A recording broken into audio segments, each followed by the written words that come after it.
programa é uma produção independente e todo o seu conteúdo é de responsabilidade de seus idealizadores, apresentadores e produtores. Programa Momentos de Luz. A vanguarda espírita em busca da autoiluminação. Que voz, hein? Ouvintes da Rádio Aperipe FM, boa noite.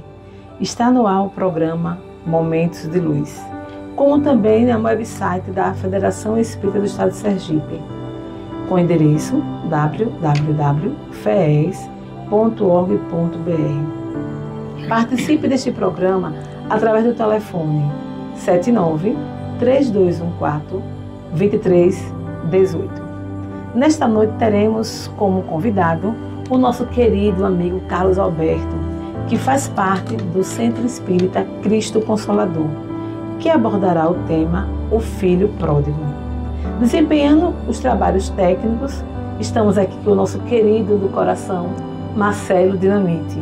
Na produção, a equipe de comunicação social da Federação Espírita do Estado de Sergipe.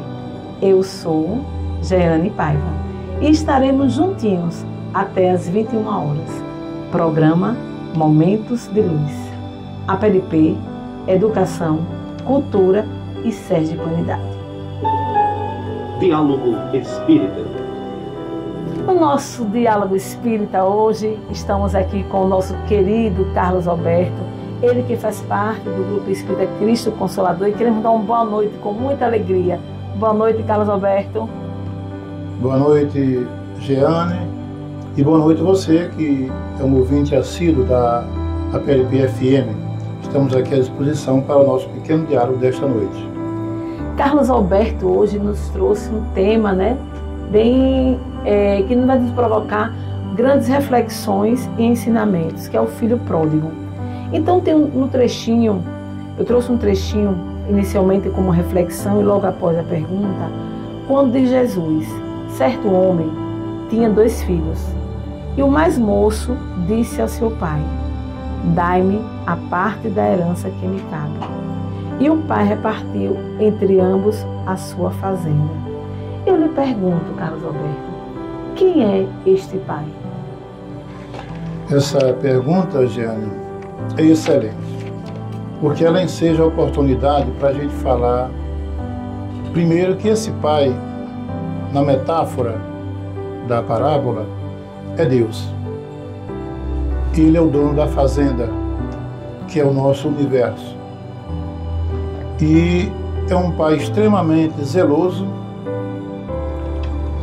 deseja o cumprimento de suas leis, que são imutáveis, mas que também é um pai que zela pela disciplina, não põe a mão na cabeça de nenhum filho em cal. Mas também é aquele pai que não condena nenhum filho a penas eternas e nem dá prêmio àquele que não merece. É um pai amoroso e ele só quer o bem de todos os seus filhos. Essa parábola, que eu vejo como todas as parábolas do Mestre Jesus, são excelentes fontes de ensinamento para nós. Quisera nós, em humanidade, poder seguir essas parábolas e os seus ensinamentos, e o mundo seria outro mundo.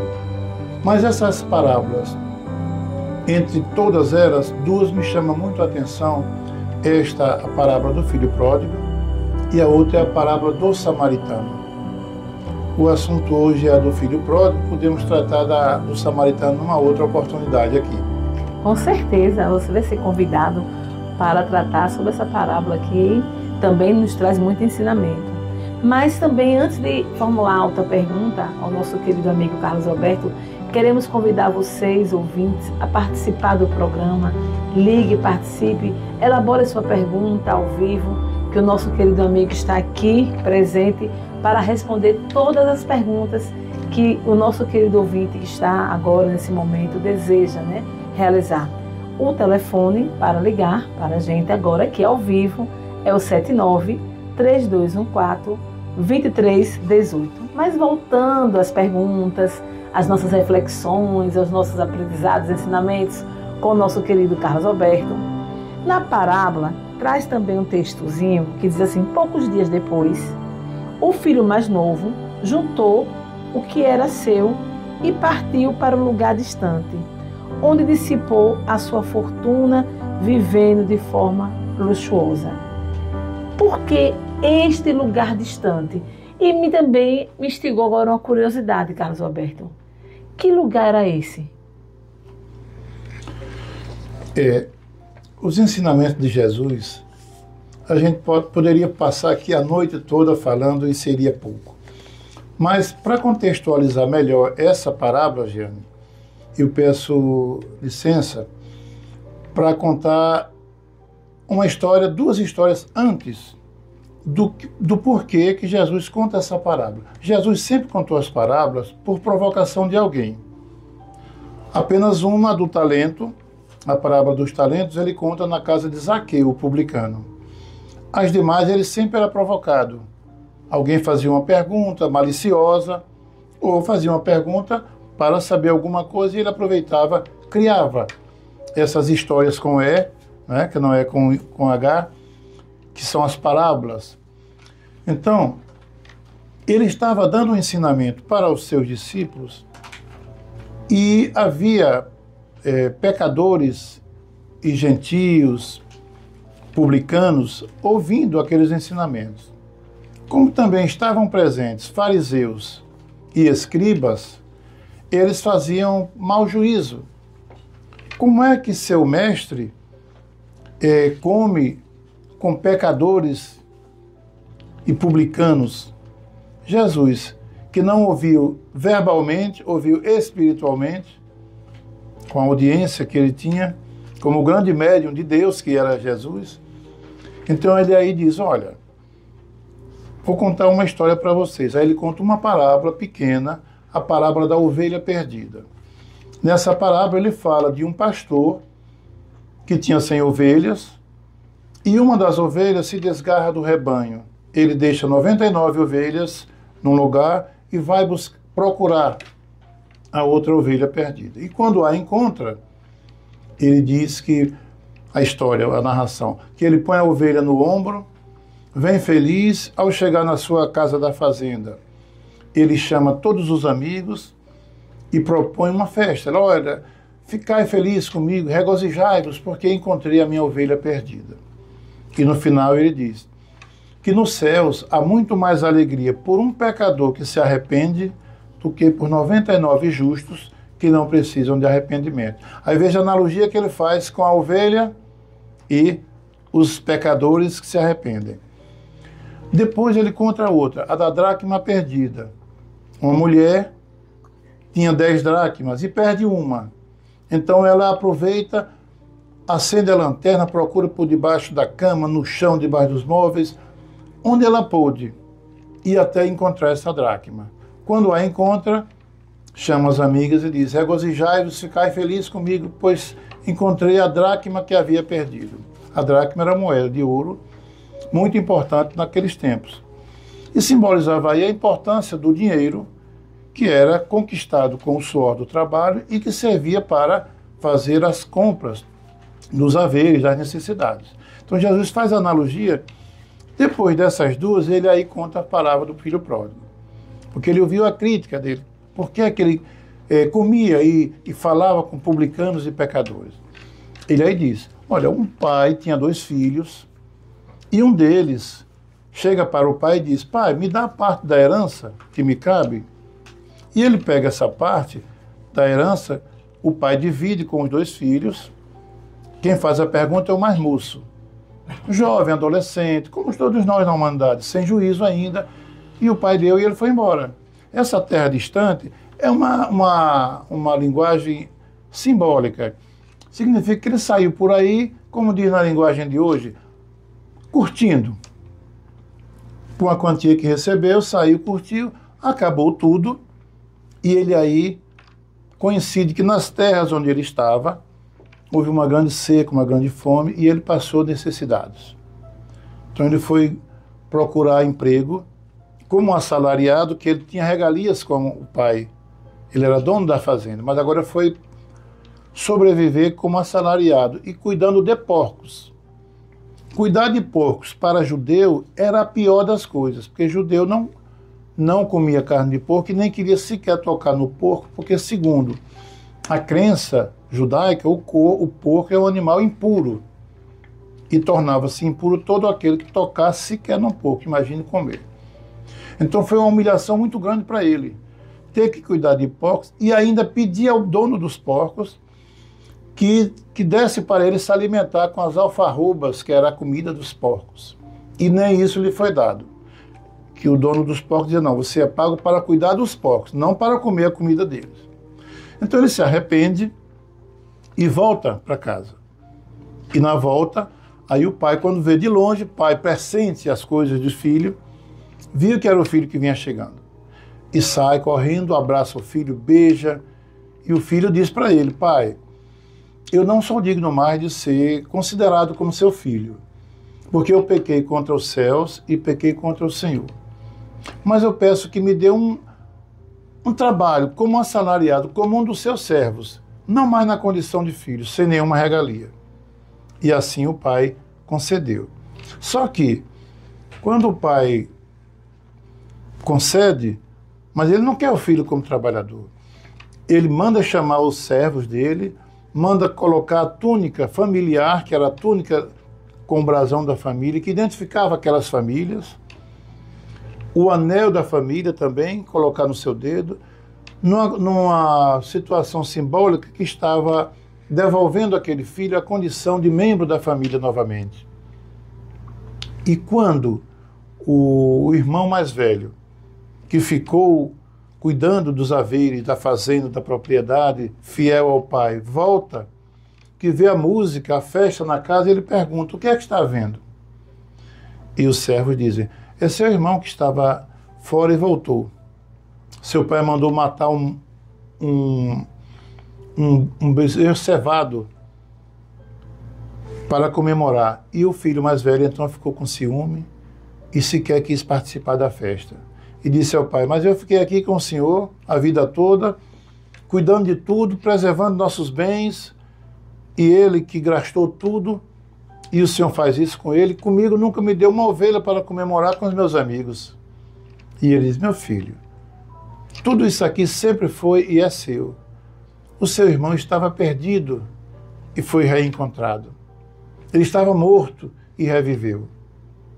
Então, nessa parábola, Jesus dá um exemplo muito forte. E se você quiser mais alguma pergunta, depois eu continuo sobre ela. Você estava falando, né? E aí foi me instigando algumas curiosidades aqui, trazendo para a nossa realidade, sabe? Essa parábola. Me veio o pensamento o seguinte, e aí eu quero elaborar a pergunta para você. Porque também eu acredito que quem está ouvindo, né? Nesse momento também pode ter pensado dessa forma. Quando a gente aqui, enquanto ser humano, né, Marcelo? Ele está bem atento aqui ao programa, junto com 2 colegas também que chegaram e deve fazer parte do próximo programa, que é o programa Na Onda do Cotiguiba, com Cláudio Vasconcelos, né? Já estão aqui estão aqui aguardando, né? Aí vieram nos prestigiar também, participando do programa. Eu estava aqui pensando, quando a gente enquanto ser humano, eu, Marcelo, você, quem está ouvindo, não distanciamos das leis divinas. Independente de escola religiosa, nós estamos falando de religião, mas de ser humano que se afasta da lei divina. Qual é o mecanismo que a vida utiliza para reaproximar aquele filho distante de Deus? Porque eu me lembrei da história da ovelha perdida que você falou também. Quais são os mecanismos, né, que a vida utiliza para essa reaproximação do filho, do ser humano que se afasta de Deus? Como reaproximar? É interessante. O ouvinte que está nos prestigiando com a audiência deve estar perguntando, esse programa é espírita, o Carlos Alberto é espírita, mas ele está falando da Bíblia. Ele está falando de uma parábola dos evangelhos, que, aliás, curiosamente, ouvinte, você e todos que estão aqui, essa parábola só consta em um evangelho, de Lucas, no capítulo 15, nos versos de 11 a 32. E Lucas também, curiosamente, era um médico grego, um homem de muita cultura. Lucas é um evangelista que não conheceu Jesus quando encarnado Jesus. Lucas, ele foi discípulo de Paulo de Tarso. Agora, ele conheceu Maria de Nazaré, a mãe de Jesus. Ele esteve em Éfeso com a mãe de Jesus por mais de um dia inteiro e uma noite, fazendo uma espécie de entrevista com ela. Então, ele soube tudo da vida de Jesus, desde a concepção, quando o arcanjo Gabriel anuncia para Maria, ó agraciada, até o nascimento, a fuga para o Egito, para fugir da morte das crianças até 2 anos por ordem de Herodes Antipas, até o ministério dele, a crucificação e a ressurreição. Então, ele soube tudo da vida de Jesus. Embora não tenha estado com Jesus, o evangelho dele é um evangelho muito bem elaborado, dada a cultura que ele tinha. Então, quando a gente se distancia, respondendo a sua pergunta, das leis de Deus, e elas são imutáveis e são justas, não são leis cruéis, leis penalizadoras, né? Não vamos falar aqui da lei de Talião, ou lei do talho, né? Dente por dente, olho por olho. Essa lei vem inclusive da primeira dinastia babilônica, do rei Hammurabi. Aula de história aqui com o Carlos Alberto, então, faz parte. O espiritismo é assim, é cultura, né? Então, mas Deus, ele nos dá as nossas missões quando encarnado, e as leis estão em nossas consciências. A gente já nasce com os flashes, só pode não ter nenhuma instrução escolar, mas a pessoa analfabeta sabe que não deve pegar o dinheiro que não lhe pertence. Sabe, se a carteira do outro cair, ele instintivamente pega e devolve. O senhor deixou cair, entrega. Então não precisa de instrução escolar, porque ele tem dentro de si as leis de Deus. Então, Deus quer que a gente evolua. A finalidade da encarnação está lá na questão 132 do Livro dos Espíritos. É a gente atingir a perfeição. Mas tem o amor e a dor. Deus quer que a gente vá pelo amor, pela compreensão. A gente prefere escolher a dor. Mas quando você não atende o chamamento e segue as coisas, seguindo as leis, no seu aprendizado pelo amor, ele envia a bendita e amiga dor. E essa ninguém foge. Pela dor, você aprende. Na doutrina espírita é comum muitas pessoas contarem: eu vim aqui por isso, por aquilo, por um problema, por outro. Muitos religiosos de outras religiões, meus respeitos a todas, muitos vão porque teve um problema desse ou daquele e encontrou-se com Jesus, encontrou com a espiritualidade e ali ele agora participa e continua. Mas assim, ou pelo amor ou pela dor. De qualquer forma, a gente é tangido numa linguagem vulgar pelo cajado do Senhor, usando aqui a linguagem evangélica, porque o cajado dele é amoroso. Então a gente é tangido para o aprisco do rebanho dele. Que ele dizia no Evangelho de João que nenhuma ovelha do rebanho de meu Pai a mim confiada será perdida. Lá no capítulo 10 do Evangelho de João. Então, quem não quiser seguir as leis, vai seguir pela dor. Então já dou um conselho. Vamos procurar seguir pelo amor, pela compreensão. É muito melhor. E a nossa mensagem de hoje de reflexão, né? O primeiro bloco foi sobre amar é uma decisão. Então vamos seguir, né? Sempre o caminho do amor. Mas vamos agora dar um intervalo institucional e logo, logo nós retornaremos com esse bate-papo, né? Com o nosso querido Carlos Alberto. Diálogo Espírita. Meus irmãos, queridos ouvintes, voltamos, né, ao nosso programa com muita alegria, mais uma vez, que aqui é só alegria nesse programa, junto com tantos amigos aqui queridos. E como o nosso querido amigo Carlos Alberto, né, falou sobre a dor, eu lembrei de uma palestra que eu ouvi de Haroldo Dutra, quando ele fala que a dor ela é pedagógica, ela é um sinalizador, ela é uma condutora de rota, é uma condutora de rota. E a gente às vezes não entende. Se a gente parar para pensar sobre a questão da dor física, né, a gente dá uma dorzinha. Eu lembro quando eu tive um problema de apendicite, veio uma dor, não sabia. Aí quando eu fui pro para o hospital, a gente tem que operar. Então ela alegou, tem que se cuidar. Você não está se cuidando, ela vem e vai aumentando, intensificando a dor para que você possa cuidar do corpo físico. Imagine se a gente não sentisse dor física. Eu colocasse minha mão na chapa quente, minha mão ia ficar intacta? Não. A dor sinaliza, olha, tem algo errado. E às vezes a gente tem essa ideia, né, Carlos Alberto, que a dor é algo ruim. A gente não quer sentir dor, mas como bem disse Carlos Alberto, se a gente não escolhe o caminho do amor, a gente precisa do temperozinho da dor para sinalizar, olha, Jeane, volta para o caminho certo, para tu ser feliz. E aí a gente às vezes se perde e acha que está sofrendo e que a vida é injusta. E Deus, ele não é injusto em momento nenhum. Mas curiosamente, Carlos Alberto, você falando da história do filho pródigo, eu queria saber o que é pródigo. A palavra pródigo é um vocábulo que no nosso dicionário de língua portuguesa tem vários significados. Um deles é um sinal de abundância.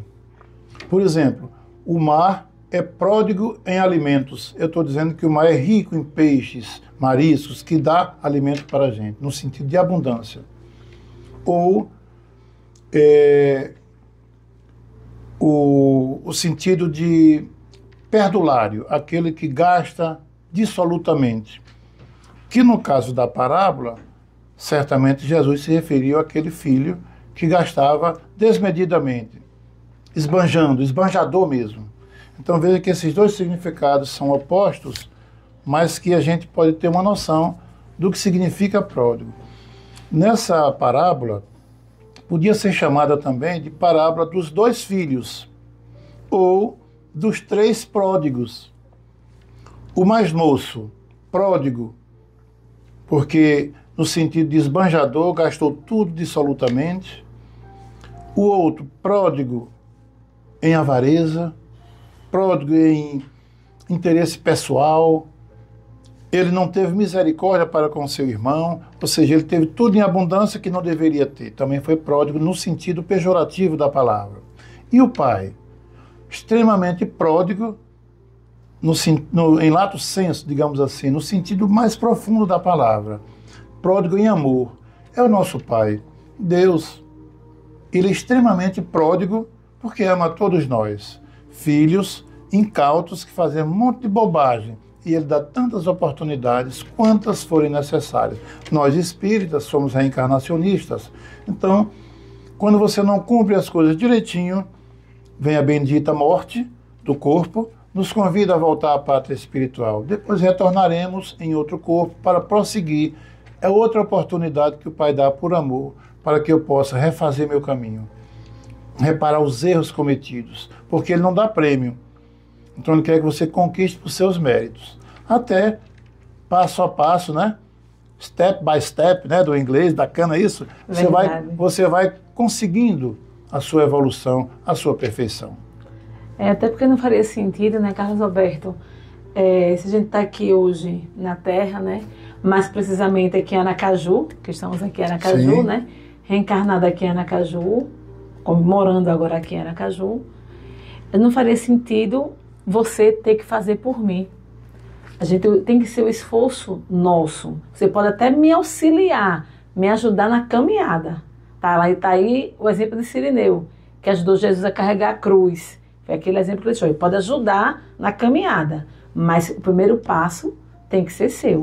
O esforço tem que ser seu. Mas aí eu fiquei curiosa com a história do filho pródigo, quando você falou que o filho, quando retorna, né, triste, envergonhado, e o pai, ele faz aquela alegria, ele faz aquele acolhimento tão importante que a gente deveria trazer para as nossas vidas e para as nossas ações no dia a dia, né? Saber, aprender a acolher. E ele acolhe aquele filho, mas o outro filho, o irmão do filho mais velho, o irmão do filho que retorna, fica triste, enciumado e não gosta nem um pouquinho da atitude do pai.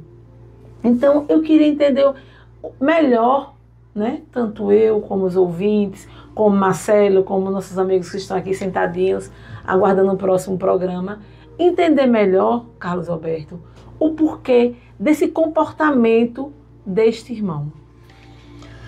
É como eu digo, Jesus falava naquele tempo, mas falava para aquele povo, mas também para nós e a humanidade até hoje. Porque a analogia se aplica perfeitamente aos dias atuais. Quantos de nós não somos aquele filho mais moço, o pródigo no sentido perdulário, no sentido de esbanjar? Quantos de nós não somos aquele filho mais velho que com o manto de obediência, zeloso pelo pai, mas era avarento? Ele era o primogênito e pelas leis judaicas o primogênito teria direito na sucessão, na herança, a 2/3. E ele aceitou. Ele poderia ter intervido. Meu pai, o senhor não pode fazer isso. Ele está quebrando uma regra de costume. O que é que vão dizer? Um filho só pode herdar de um pai quando ele morre. Um filho desejar a herança do pai, estando aquele pai vivo, era o mesmo que desejar a morte do pai. Ele deveria, por dever, como o dever de primogenitura que ele tinha, ele não interveio, ele não fez, porque ele aqueceu, pensando como ele receberia 2/3 da herança, aceitou. Então, quantos de nós também não somos esse filho mais velho? E quantos de nós, quando viramos pais, no meu caso já sou avô, então a gente quando vira pai, a gente também é pródigo. O filho erra, a gente releva, perdoa. Não diz que ele está certo, mas perdoa, dá chance, orienta. Então, quantas vezes também nós não nos tornamos aquele filho, aquele pai da parábola, o pai pródigo em amor, abundante no sentimento paterno. E assim, a analogia com o nosso pai, que é Deus, que Jesus dá na parábola. É interessante a sua fala, Carlos Alberto, porque às vezes é muito injusto com Deus, pela nossa pequenez ainda, nossa infantilidade espiritual. A gente sempre culpabiliza, quase que não saibam, amigos que estão me ouvindo, a vida pelos nossos problemas, pelas nossas quedas, pelas nossas enfermidades, mas a gente não para pensar que por que eu trago isso para a minha vida? Para que a vida? O que é que a vida quer sinalizar para aprender, né? A gente não tem essa reflexão. A gente geralmente se coloca no papel de vítima e o algoz se transforma inconscientemente, às vezes, o próprio Deus. Então é preciso a gente refletir sobre isso. Mas aí você falando da questão dos ciúmes, do filho mais velho, né, que ficou no retorno do filho mais novo. E aí eu queria enfatizar a questão do retornar. Por várias vezes, por diversas vezes, a gente entra em caminhos escuros na vida e retornar requer humildade. Quando você quer retornar à rota da vida correta, seguindo Jesus, os seus ensinamentos, quando a gente se encontra perdido por diversas vezes, por escolhas equivocadas, né? Que por diversas vezes, aquilo que já fizemos, eu já fiz por diversas vezes, porque aqui nós somos seres humanos que estamos aprendendo. Então, nessa rota que a gente está perdido, na escuridão, e decidimos retornar a tentar fazer as coisas corretas, de acordo com o que a nossa consciência nos cobra. Porque muitos ainda têm a dificuldade de fazer esse caminho de volta, de retorno. Muita gente traz consigo, às vezes, uma culpa infinita e às vezes até o desejo de sanar a própria vida. O porquê isso do ser humano? Bem-aventurados os humildes e os mansos de coração, dizia Jesus, lá no Sermão da Montanha. Então ele está dizendo, bem-aventurado significa feliz, né? Ventura é felicidade. Então, felizes daqueles que são humildes. E a humildade é uma virtude que nós precisamos construir e pouco ainda temos. Porque quando você reconhece que burlou uma norma, que você errou, não vou nem usar a linguagem da ortodoxia bíblica, pecou, mas você errou. Então você reconhece o seu erro, se tem sua crença de fé religiosa, peça perdão, não a Deus, porque Deus não se ofende, você pede perdão a quem você ofendeu. Deus não se ofende com nossa pequenez, que Ele sabe da nossa condição ainda de crianças espirituais. Então você pede perdão a quem você ofendeu, você se desculpa e reconheça, olha, eu fui mal aí na linguagem moderna, pisei na bola, pô, me perdoa aí se prometo que não vou mais fazer isso. Então você reconhece o erro. Agora tem um detalhe, é necessário reparar o erro cometido, porque quando eu peço perdão a você, eu tiro do peso minha consciência fica livre, que eu reconheci e perdoei. E você que me perdoou, como Jesus recomendou, perdoar 70 vezes 7, você que perdoou, você tirou o peso do seu ombro, do ódio, do rancor, da mágoa. Mas eu que pequei contra você, que lhe ofendi, eu tenho o dever da reparação. Porque eu não estou livre ainda da penalidade. Você está livre que me perdoou, seguiu o preceito cristão. Mas eu preciso recuperar, refazer, reparar o erro. Então só com a reparação do erro é que eu estou quite com a lei. Lei de causa e efeito. Não há efeito sem causa. E se a causa é boa, o efeito é bom. Se a causa não é boa, o efeito é danoso. Verdade. E essa reparação é educativa, né? É pedagógica, né? Sem dúvida. Ela é pedagógica, ela realmente nos auxilia a gente refletir melhor sobre o caminho escolhido que nos proporcionou, às vezes, algumas quedas. Mas aí foi o que você trouxe também da questão do filho mais novo, né? Ele teve a humildade de retornar, né? Arrependeu-se, voltou, humilhou-se diante do pai, não quis, ele abdicou de direitos futuros que o pai poderia lhe restituir. Então, esse filho pródigo, no sentido da palavra, perdulário, ele recuperou-se. Ele reconheceu e manifestou o desejo sincero de reparar o que ele tinha cometido de erro. Mas eu não quero perder a oportunidade desses ensinamentos que Carlos Alberto está nos trazendo hoje. Misericórdia. E aí me veio à mente, da minha mente surge muito pensamento, viu, gente? E aí me veio à mente, agora nesse momento, quando a gente tem um costume, né? Não sei se os senhores que estão aqui no estúdio e os nossos irmãos que estão nos ouvindo, quando alguém, vou dar um exemplo, uma mãe e um filho, um amigo com outro amigo, diz assim, olha, não vá para aquele caminho, você vai se dar mal. E aí a pessoa vai, segue a sua vontade, faz o que quer e aí vem a queda, vem o sofrimento. E aí você está caído, né? Sofrendo ali, arrependido. E aí aquela pessoa que lhe orientou chegou para você, ao invés de acolher primeiro, que foi um grande ensinamento que você trouxe do pai, a gente aprofunda já sobre isso, a pessoa fala, eu não te falei. Bem feito. Que você ia sofrer. Eu falo assim porque eu sou mãe e já tive essas falhas, viu? De falar, não faça isso, meu filho faz, aí dá um problema. Eu digo, eu não disse a você, isso é terrível. Isso é terrível você chegar, a pessoa já está caído. E você falar assim, eu não te falei, não. Primeiro, devemos o quê? Acolher, né? A gente percebe a falta de acolhimento nas pessoas com as outras pessoas.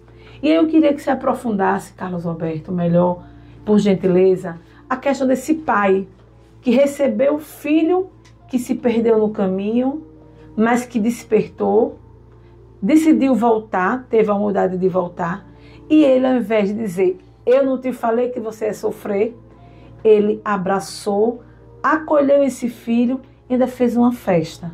Você pode falar um pouquinho sobre isso? Jesus é como dizia um certo compositor, era o cara.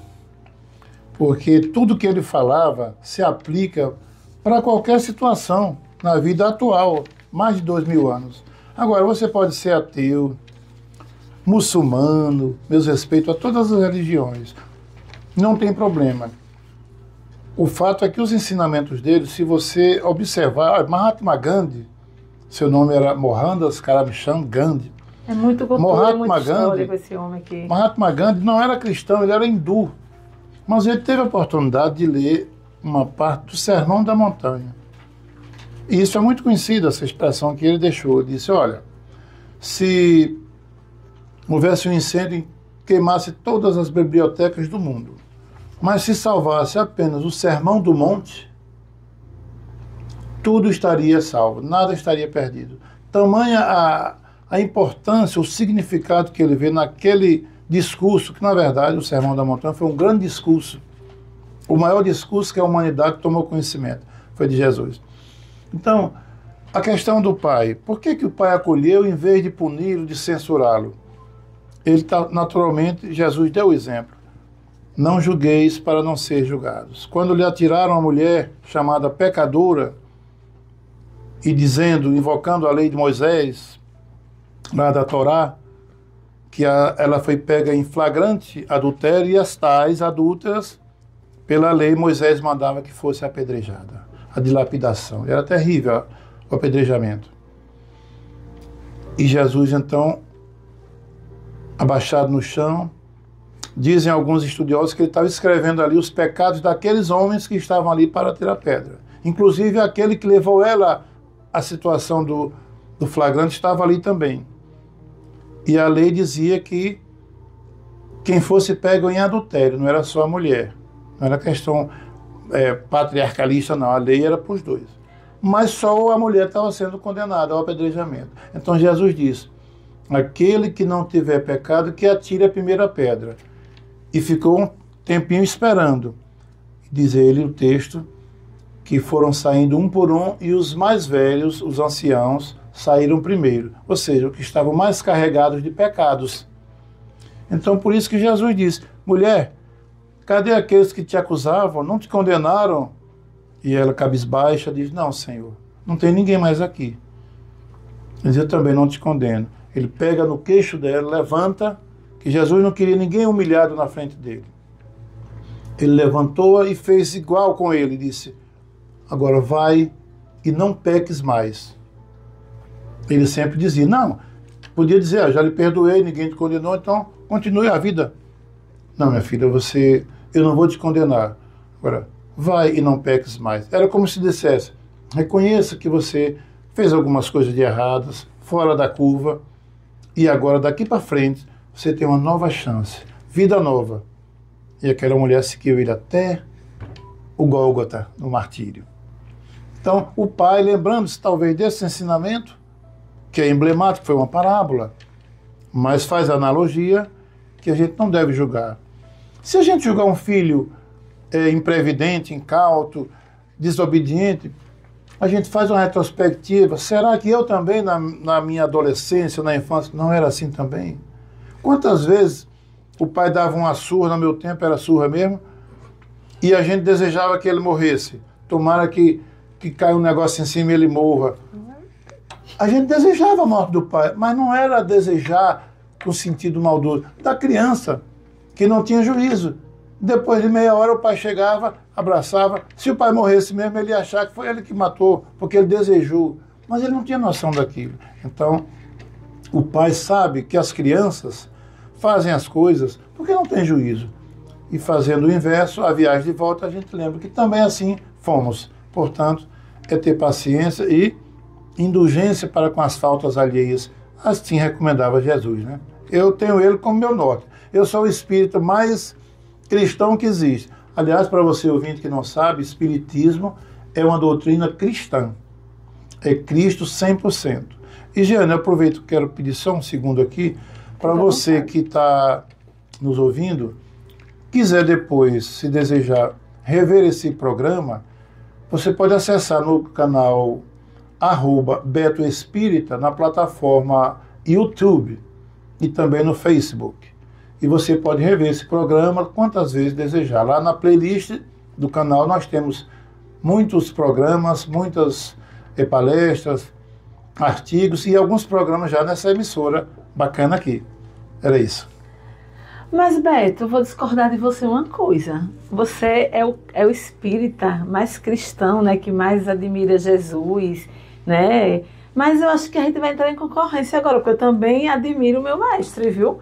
E procuro e tento seguir, embora difícil, viu? É difícil. É difícil a gente seguir naquele caminho vertical com Jesus, mas é necessário. Estamos aqui para isso, né? Para aprender uns com os outros. Estamos já quase finalizando o programa, mas eu queria fazer a última perguntinha. Aquela perguntinha que aquece os nossos corações e deixa de receitinha para quem está nos ouvindo, né?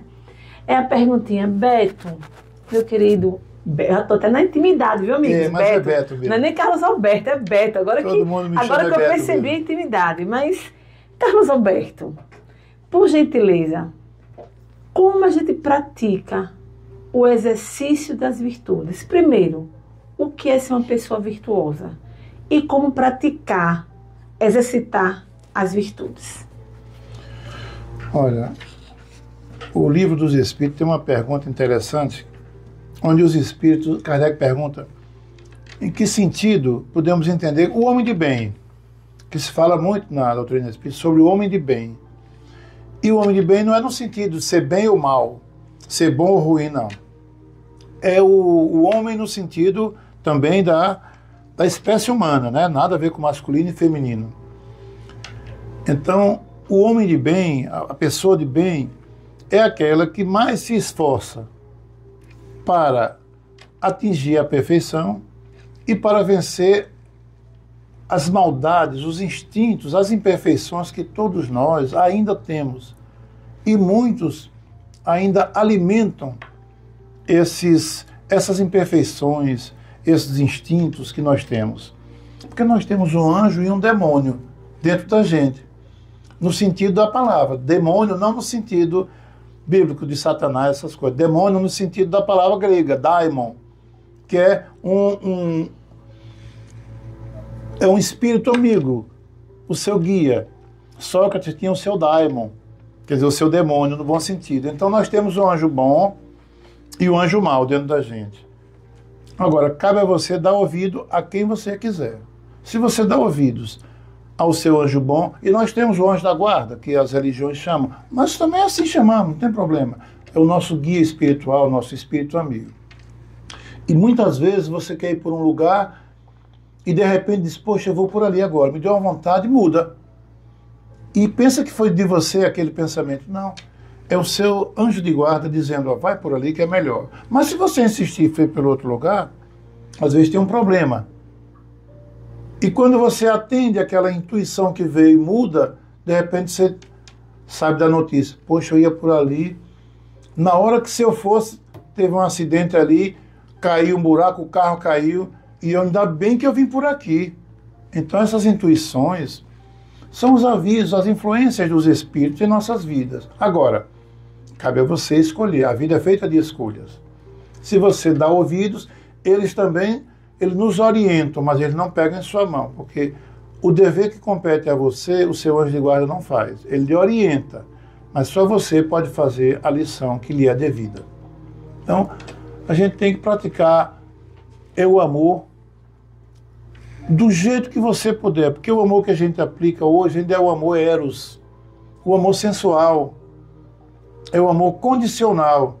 Eu amo muito, mas essa condição adversativa aí, já complica tudo depois dela. Jesus queria que você amasse o amor ágape.